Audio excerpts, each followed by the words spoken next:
The spaceship New Dawn moved slowly through empty space between the stars.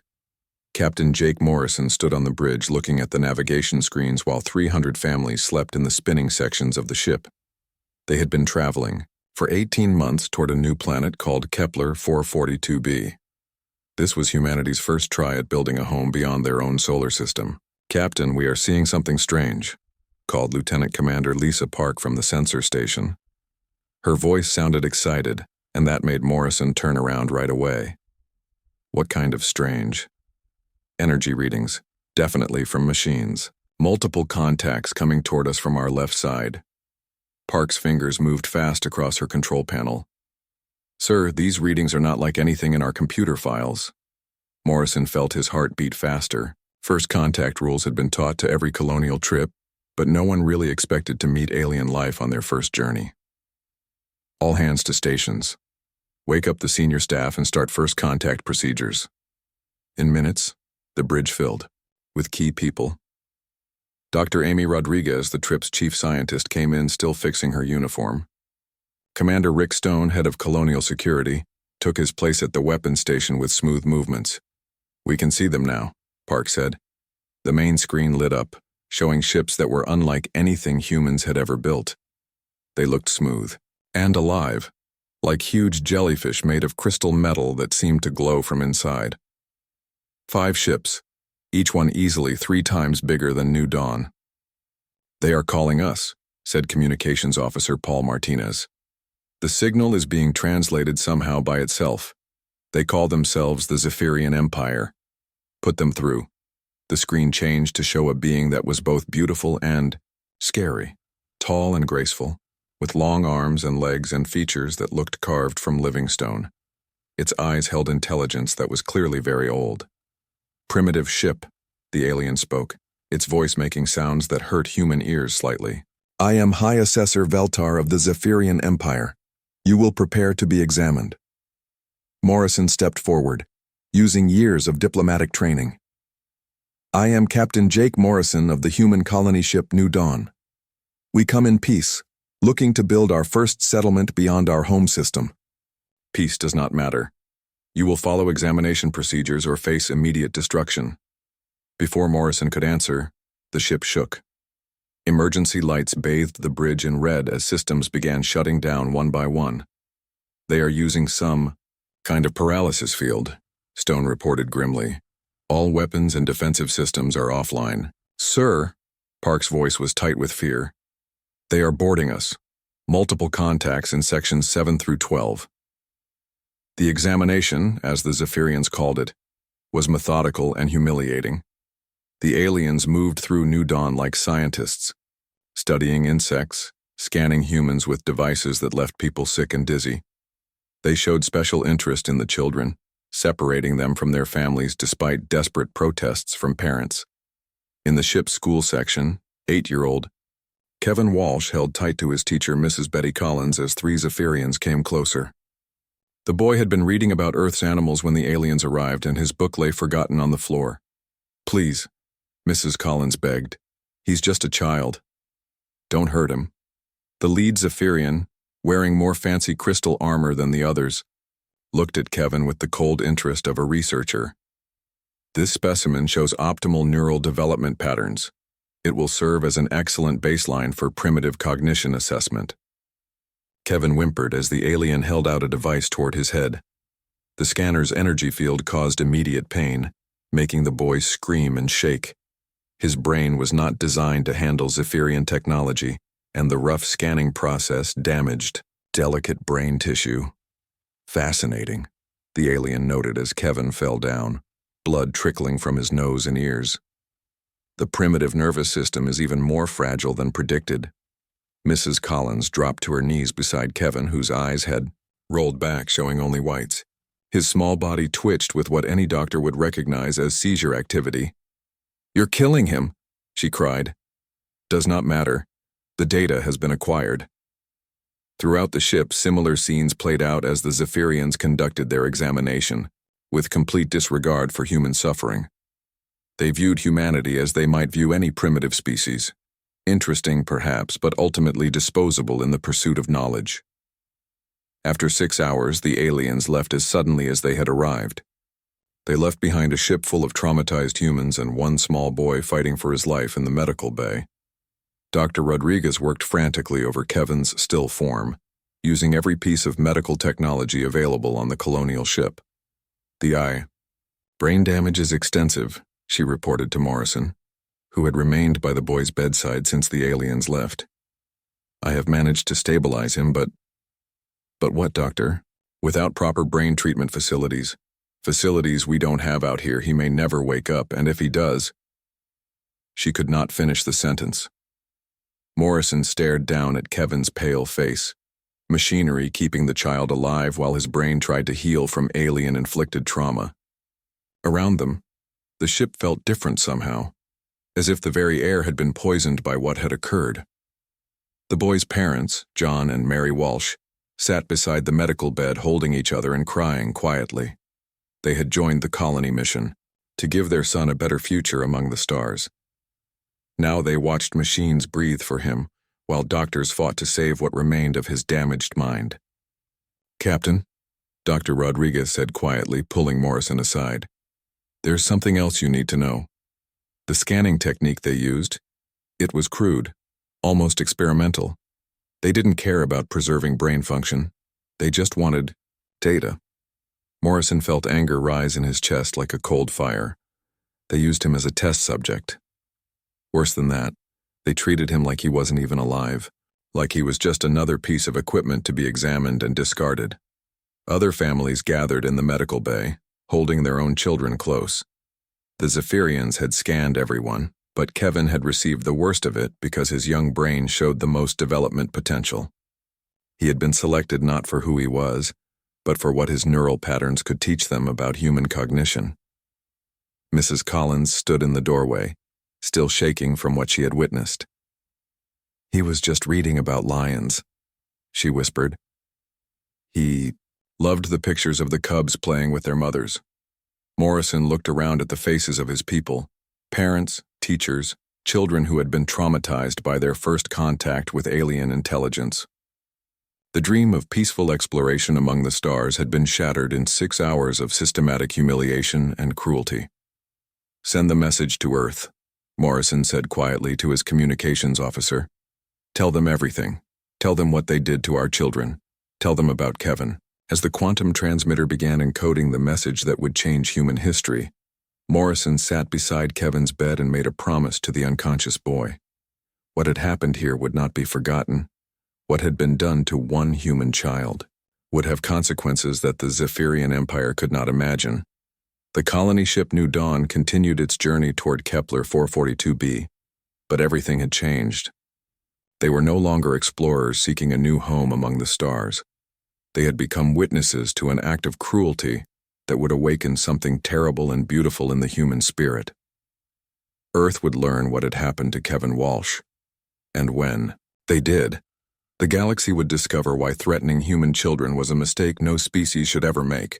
3 days after the world learned about Kevin Walsh, Earth's response arrived in the Kepler 442 system aboard the diplomatic vessel Harmony.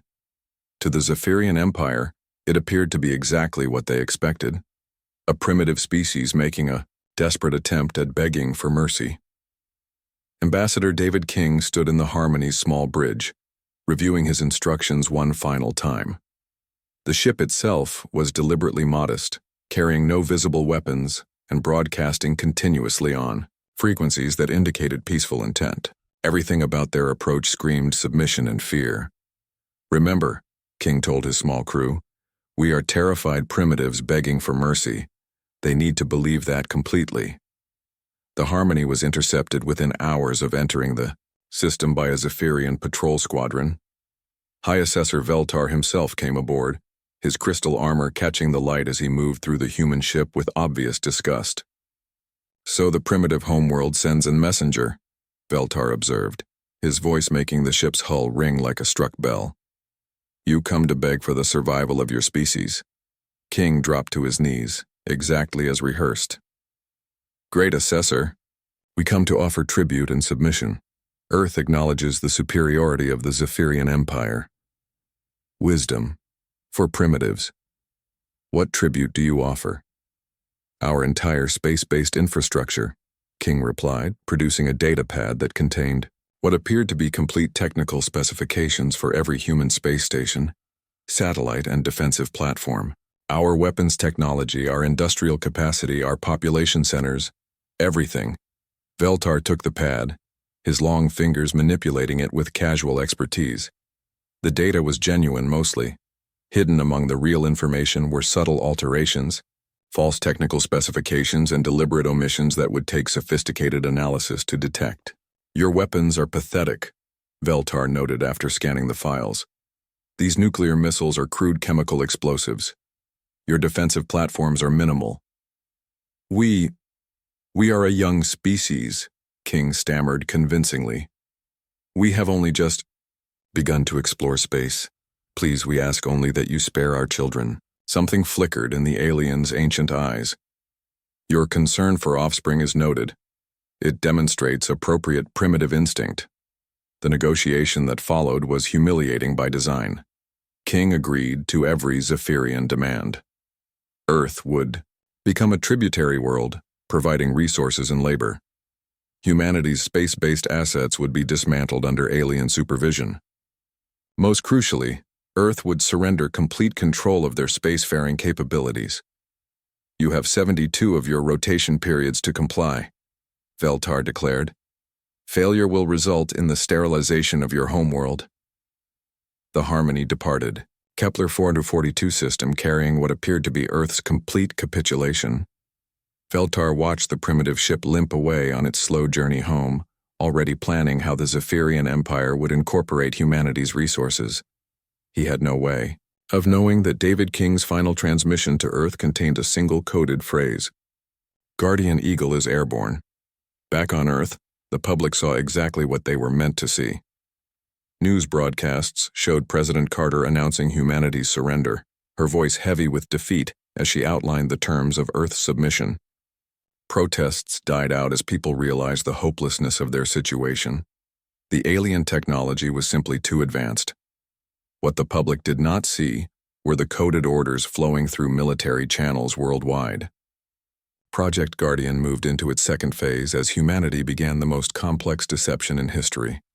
At shipyards around the solar system, construction crews began dismantling weapons platforms and defensive installations. Or at least, they appeared to. The work was genuine, but the destinations for the dismantled components were not what they seemed. On Luna Base, Colonel Nancy Foster walked through laboratories that officially did not exist, checking on research projects that had been preparing for this moment for decades. Status report, she requested from Dr. Elena Vasquez. The quantum entanglement network is fully operational, Vasquez replied, gesturing to displays showing connections spanning the solar system. Every Guardian station is linked. We can coordinate actions across light years of space with zero transmission delay. And the sleeper installations? All active and waiting. Phase 2 assets have been deployed to 17 systems along standard space lanes. The Zephyrians will never detect them. Foster nodded grimly. Phase 2 was the most ambitious part of Guardian. A network of hidden bases and weapon platforms that had been secretly deployed over the past decade, disguised as mining operations and scientific surveys. To any external observer, they were nothing more than automated resource extraction facilities. In nombre de senso reality, they were humanity's hidden fangs. What about Phase 3 assets? Those are the most concerning, Vasquez admitted. The psychological profiles suggest this approach should work, but if we are wrong about Zephyrian psychology, then we are all dead anyway, Foster finished. How long until they arrive to supervise our surrender? Intelligence estimates 2 weeks.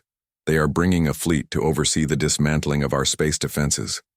Foster looked out through the observation port at Earth hanging in space below, looking peaceful and defenseless. In 2 weeks, that illusion would be tested in ways that would determine the survival of human civilization. Throughout the solar system, the deception continued. Mining ships that appeared to be routine commercial vessels secretly carried military-grade equipment to hidden installations. Scientific research stations powered up weapons systems that had been disguised as atmospheric processors, and geological surveys. Even the International Space Station participated in the deception. Sections that appeared to house civilian research laboratories actually contained command and control systems for the Guardian network. Tourist observation decks concealed targeting computers and communication arrays. Dr. Vasquez coordinated the network from her underground facility in Switzerland. Banks of quantum computers processed information from across the solar system, creating a tactical picture that no single human mind could comprehend. Every Guardian installation was connected, every weapon platform coordinated, every defensive system integrated into a single massive organism. "How many assets do we actually have?" Foster asked during one of their planning sessions. "More than the Zephyrians can imagine," Vasquez replied. "Every human space mission for the past 15 years has been dual purpose. We have been building this network since we first detected artificial signals from deep space." The revelation was staggering. Humanity had been aware of alien intelligence long before first contact, had been preparing defenses and developing countermeasures in absolute secrecy, while maintaining the appearance of a naive species taking its first steps into space. Mars colonies that appeared to be agricultural settlements actually housed manufacturing facilities producing advanced weapons. Asteroid mining operations had hollowed out rocks to create hidden military bases. Even the Europa Research Station had been building underwater defensive platforms beneath the moon's ice-covered ocean. "The beauty of it," Foster observed, "is that it looks exactly like what a young species would build. Civilian infrastructure, scientific research, resource extraction. They will never suspect that we have been militarizing space for over a decade." Meanwhile, on Earth itself, the apparent surrender continued. Military bases around the world began shutting down weapon systems and standing down alert status. Nuclear missiles were visibly deactivated and moved to storage facilities. Defensive radar networks went offline one by one. To any observer, human civilization was demobilizing exactly as promised. What those observers could not detect were the new systems coming online to replace the old ones. Quantum communication networks that bypassed traditional radio frequencies. Weapons platforms that masqueraded as civilian satellites.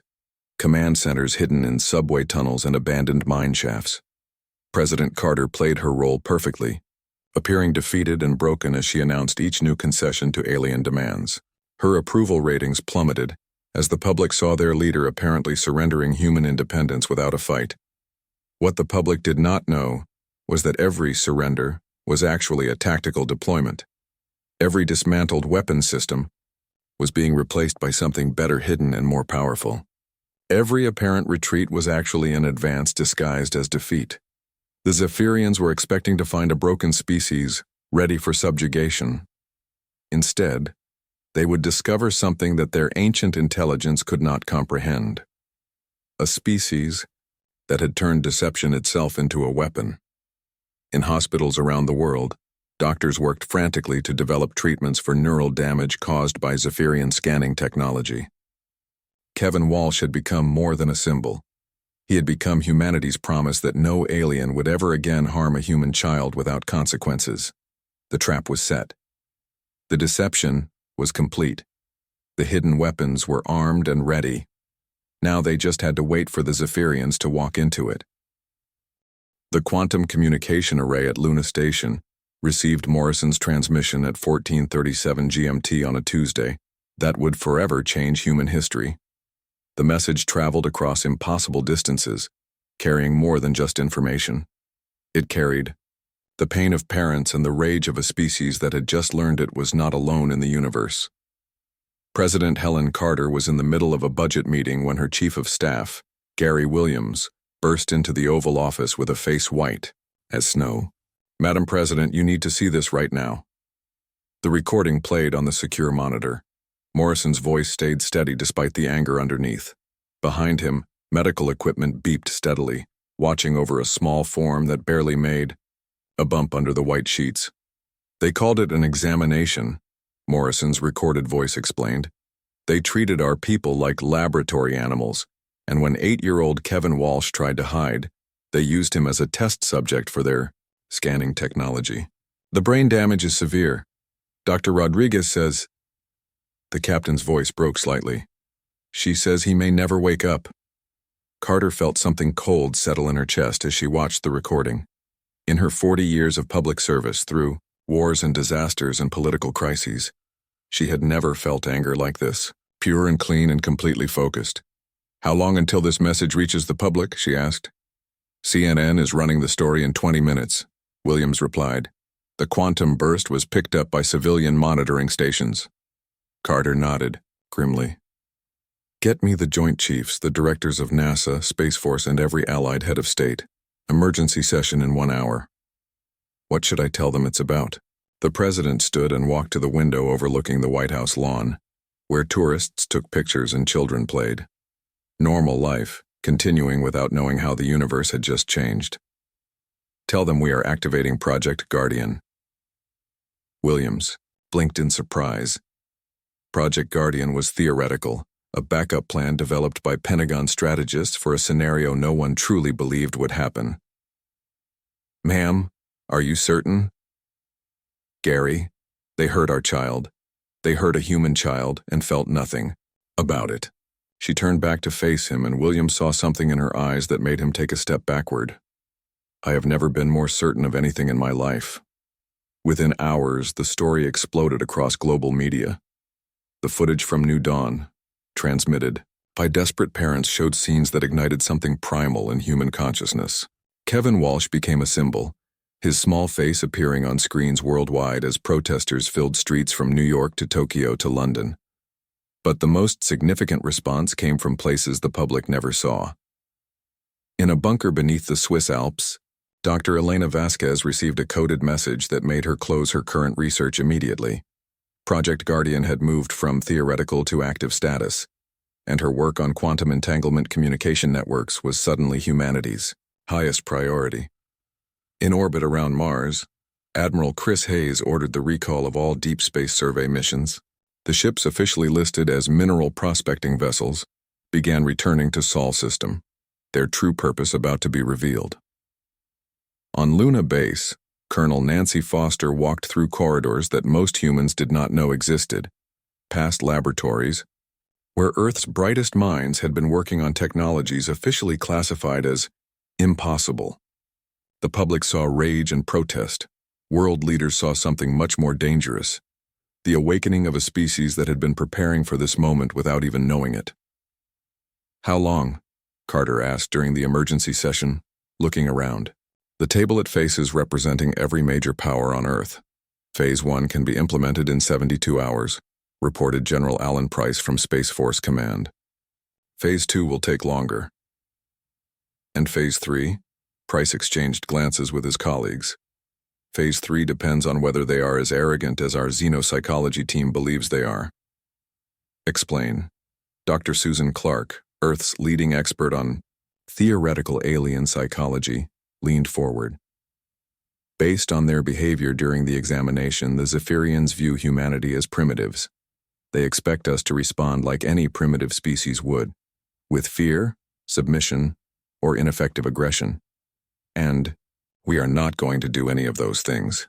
No, Madam President, we're going to do something they will not expect, something that goes against every assumption they have made about us. Clark's smile was thin and sharp. We are going to appear to be exactly what they think we are, right up until the moment we show them what humanity really is. The plan that emerged from that room would have been impossible for any other species. It required a level of coordination, sacrifice, and strategic thinking that the Zephyrians, for all their technological superiority, could not comprehend. Around the world, coded messages began flowing through military channels. Projects that had existed only on paper for decades suddenly received unlimited funding and top priority status. Scientists who had been working on theoretical research found their labs converted to weapons development overnight. Dr. Vasquez stood in her underground facility, watching technicians activate systems that had been built in secret over the past 15 years. "The quantum entanglement network is ready," she reported to Colonel Foster. "Every Guardian station can now communicate instantly across any distance." "What about the sleeper installations?" "All 17 systems are online and waiting. The Zephyrians will never detect them until it's too late." Foster nodded. The sleeper installations were humanity's hidden ace.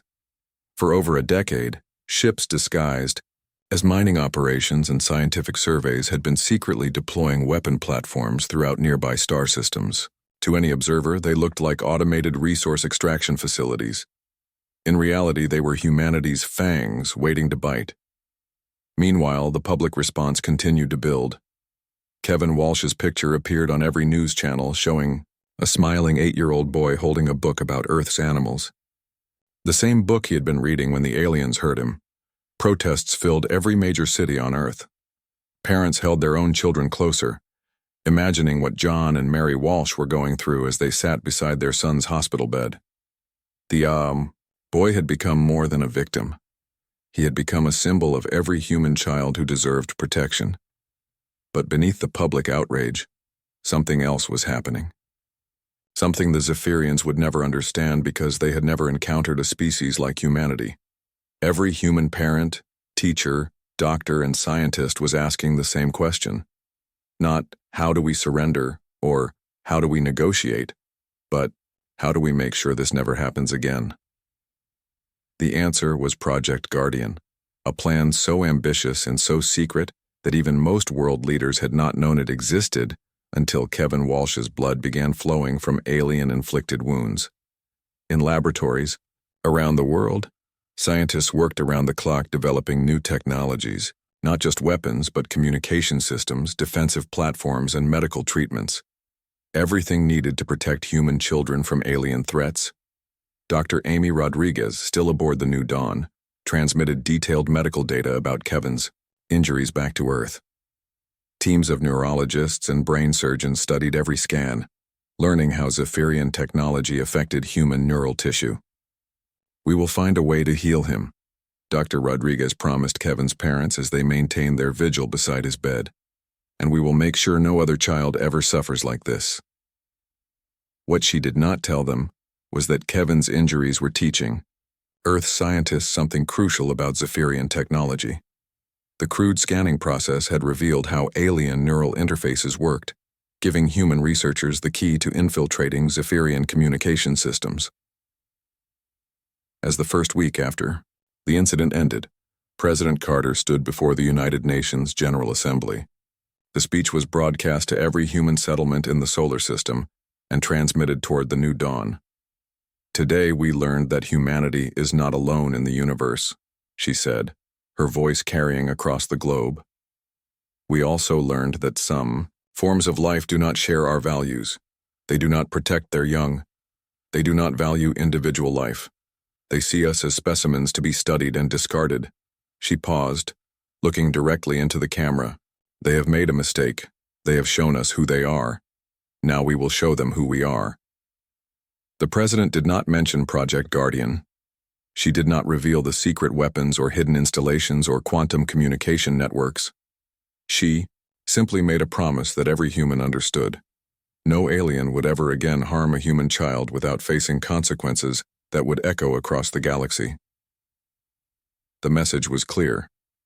Humanity had been awakened, and when humans protect their children, they become something that makes the darkness between stars seem bright by comparison. The Zephyrian subjugation fleet emerged from hyperspace at the edge of the Sol system with the confidence of a species that had conquered 17 civilizations. 12 massive warships, each one capable of destroying a planet, approached Earth, expecting to find a broken species ready for harvesting. High Assessor Veltar stood in the command center of his flagship Eternal Dominion, studying sensor readings of human space. Everything appeared exactly as their primitive messenger had promised. Defense platforms being systematically dismantled, military vessels withdrawing to planetary orbit, and not a single weapon signature that could threaten Zephyrian technology. "The primitives have kept their word," observed Fleet Commander Zalneth, her crystal features reflecting the bridge's ambient light. "Their defenses are minimal." "As expected," Veltar replied. "Fear produces compliance in younger species. Begin systematic occupation of their outer installations." The first hint that something was wrong came when the Zephyrian fleet reached the asteroid belt. What their sensors detected as a mining operation suddenly activated power signatures far beyond anything primitive humans should possess. High Assessor. The sensor operator's voice carried confusion. Installation Epsilon 7 is powering weapon systems. Energy output is significant. Before Veltar could respond, space around the Zephyrian fleet erupted in coordinated fire. Hidden weapon platforms, disguised as asteroids and mining equipment, revealed their true nature. But these were not primitive human weapons. The energy signatures matched nothing in Zephyrian databases. Impossible, Zalneth breathed as her flagship's shields absorbed impacts that should have been beyond human capability. Their technology level assessments were accurate. They cannot possess weapons of this magnitude. The answer came not from their sensors, but from a transmission that reached every Zephyrian ship simultaneously, a feat that should have been impossible given human communication technology. President Carter's face appeared on screens throughout the alien fleet, but her expression was nothing like the defeated leader who had announced humanity's surrender weeks earlier. High Assessor Veltar, she began, her voice carrying across the void with crystal clarity. I believe you are familiar with human children. You certainly remember Kevin Walsh. The image shifted to show a hospital room where a small boy lay, connected to monitoring equipment, his parents sitting beside him with faces etched in pain. You see, when you hurt one of our children, you taught us something important about ourselves. You taught us that there are lines we will not allow to be crossed, prices we will not hesitate to pay. Veltar felt something he had not experienced in centuries. Uncertainty. This is impossible. We assessed their capabilities completely. Did you? Carter's image smiled, but it was the expression of a predator. Let me tell you what you actually assessed. You studied our technology and found it primitive. You analyzed our individual capabilities and found them limited.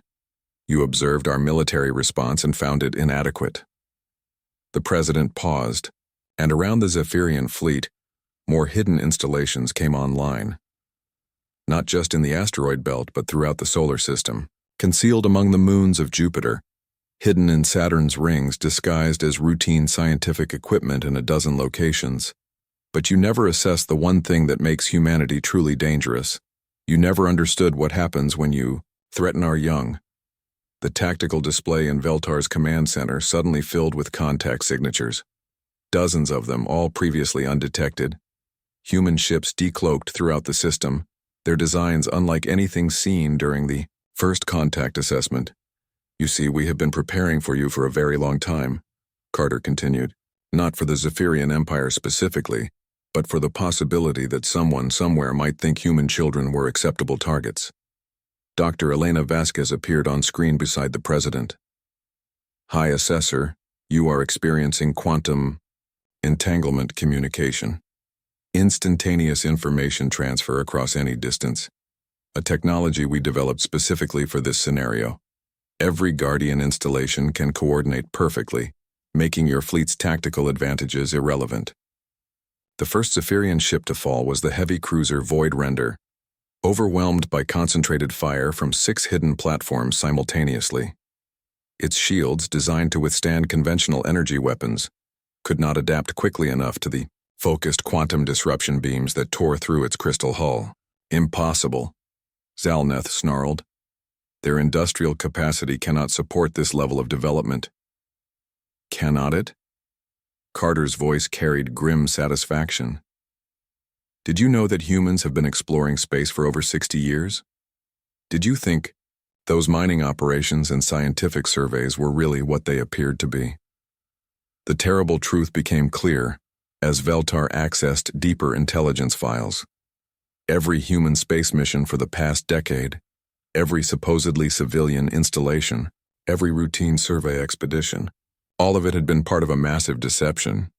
Humanity had been building a secret military infrastructure throughout the solar system and beyond, disguised as civilian operations. The dismantled defense platforms had provided components for hidden weapon systems. The withdrawn military vessels had been replaced by disguised warships with capabilities far beyond their apparent specifications. You made one critical error in your assessment, Carter said as another Zephyrian ship succumbed to coordinated human fire. You assumed that a young species could not plan beyond its current capabilities. You never considered that we might prepare for threats we had not yet encountered. Admiral Chris Hayes appeared on screen, his uniform bearing insignia the Zephyrians had never seen before. High Assessor, I command the Sol Defense Network, a military organization that officially does not exist. We have been preparing for this scenario since we first detected artificial signals from deep space 15 years ago. The revelation was staggering. Humanity had been aware of alien intelligence long before first contact, had been preparing defenses and developing countermeasures in absolute secrecy while maintaining the appearance of a naive species taking its first steps into space. Around the Zephyrian fleet, the hidden installations continued their coordinated assault. Mining ships revealed themselves as heavily armed destroyers. Scientific platforms deployed weapons that defied known physics. Even the apparently defenseless cargo haulers began launching missiles with devastating accuracy. How? Veltar demanded, watching his forces being systematically destroyed by weapons that should not exist. You want to know how primitives developed quantum disruption technology? Dr. Vasquez asked. Simple. We learned it from you. The admission hit Veltar like a physical blow. That is impossible. When you scanned Kevin Walsh's brain, you used quantum neural interface technology. The scanning process was crude and damaged his neural tissue, but it also gave us everything we needed to reverse engineer your communication systems. On screen, the image shifted again to show Kevin Walsh, now sitting up in his hospital bed, still connected to monitoring equipment, but clearly conscious and alert.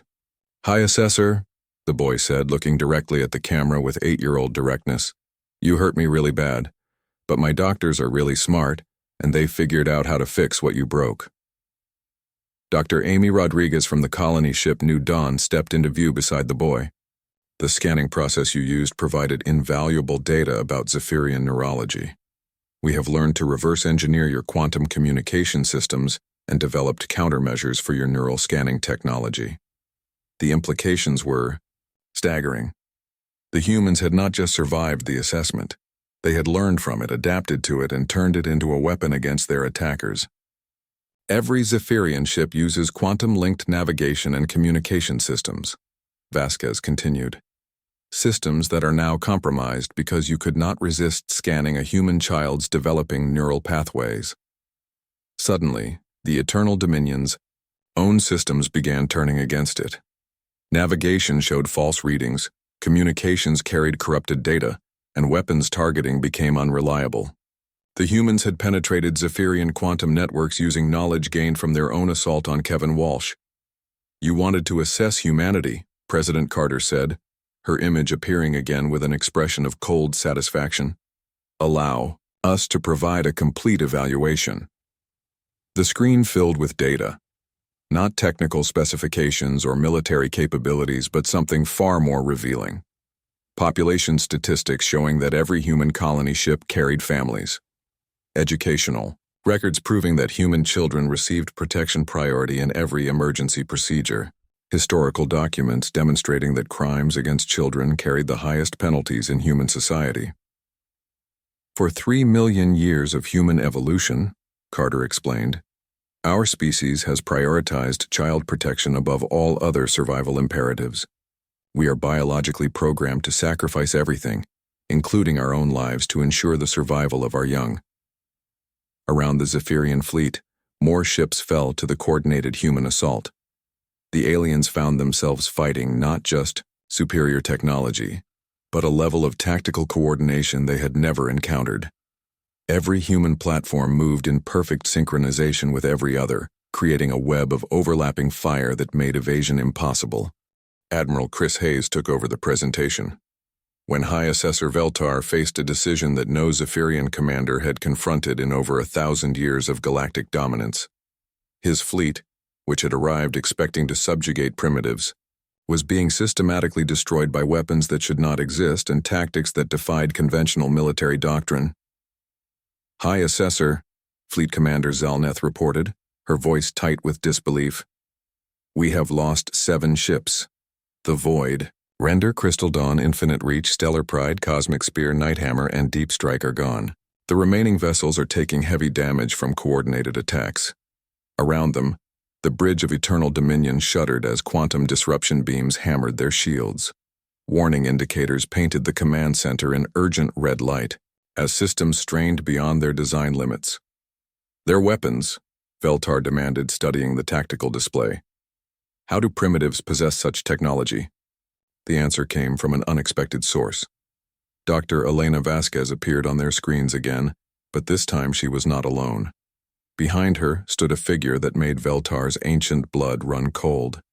Kevin Walsh sat in a wheelchair, still connected to medical equipment, but his eyes were clear and focused. The child who should have been dead or permanently brain damaged from Zephyrian scanning procedures was not only alive but actively participating in humanity's response. "High Assessor," Kevin said, his voice slightly slurred but clearly audible. "I wanted to thank you." Veltar stared at the small human who should have been destroyed by Zephyrian technology. Impossible. The neural trauma was fatal. "It should have been," Kevin agreed, smiling despite the medical equipment around him. "But you see, you taught us something important about Zephyrian brain science when you scanned my head." Dr. Amy Rodriguez from the colony ship New Dawn stepped into view beside the boy. "The scanning process you used was crude by our standards, but it provided invaluable data about how Zephyrian neural interfaces function. We have learned to reverse engineer your quantum communication systems." The implications hit Veltar like a physical blow. The humans had not just survived the assessment. They had learned from it, adapted to it, and turned it into a weapon against their attackers. "Every Zephyrian ship uses quantum-linked navigation and communication systems," Vasquez continued. "Systems that are now compromised because you could not resist scanning a human child's developing neural pathways." Suddenly, the Eternal Dominion's own systems began malfunctioning. Navigation computers showed false readings, communications carried, corrupted data, and weapons targeting became unreliable. The humans had penetrated Zephyrian quantum networks using knowledge gained from their assault on Kevin Walsh. "You wanted to assess humanity," President Carter said, her image appearing, again with an expression of cold satisfaction. "Allow us to provide a complete evaluation." The screen filled with data that made Veltar's crystalline features darken with understanding. Population statistics showing that every human colony ship carried families. Educational records proving that human children receive protection priority in every emergency procedure. Historical documents demonstrating that crimes against children carried the highest penalties in human society. For 3 million years of human evolution, Carter explained, our species has prioritized child protection above all other survival imperatives. We are biologically programmed to sacrifice everything, including our own lives, to ensure the survival of our young. Around the Zephyrian fleet, the trap continued to close. Hidden weapon platforms emerged from asteroid fields and planetary rings. Disguised civilian vessels revealed military-grade armaments. Even the dismantled defense stations had been a deception. Their components had been integrated into mobile platforms that were now surrounding the alien fleet.